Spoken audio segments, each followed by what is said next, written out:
Stan Gibilisco here, proprietor and operator of amateur radio station W1, GV Whiskey 1, Good Vibrations.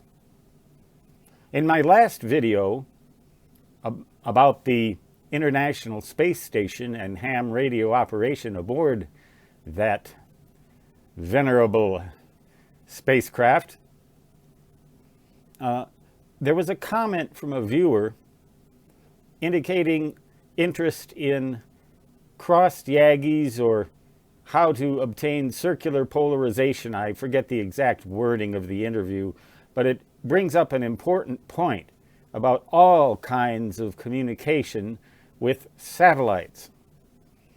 Circular polarization is always the best choice when working with any kind of when working any station where the polarization varies or goes in a counterclockwise or clockwise direction as it approaches you.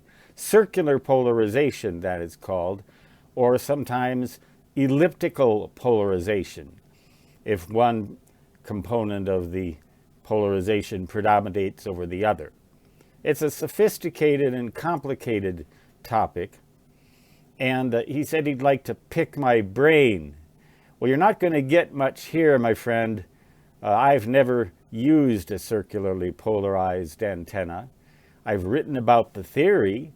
You can do it with helical antennas or crossed Yagi antennas. Crossed as in, I crossed my fingers and hoped I was making sense. Well, the best way that you can pick my brain about that is to pick my brain for a source of information that I can refer you to. And the best way to do that is to write crossed Yagis in the phrase box of the Google search engine. I will make that remark in the discussion of this video. Or better yet, I think I'll entitle this video Crossed Yagis. It's going to lead you, if you go there, you'll probably get a lot of other suggested videos that get into this. There are a lot of ways to get circular polarization, but it's ideal for communications, as I said, where the polarization of the arriving signal isn't always constant or impossible to predict. For example, most ionospheric propagation varies in polarization as it comes at you. Satellite communications, in fact, most communications, period.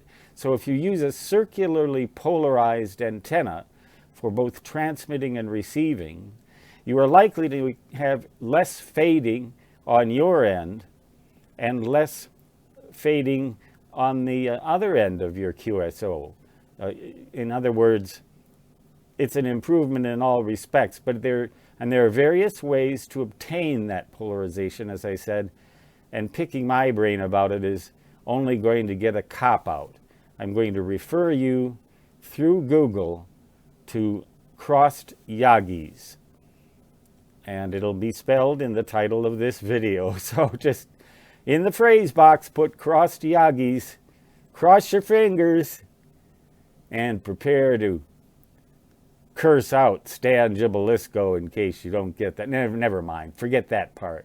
I've got enough whammies on me already.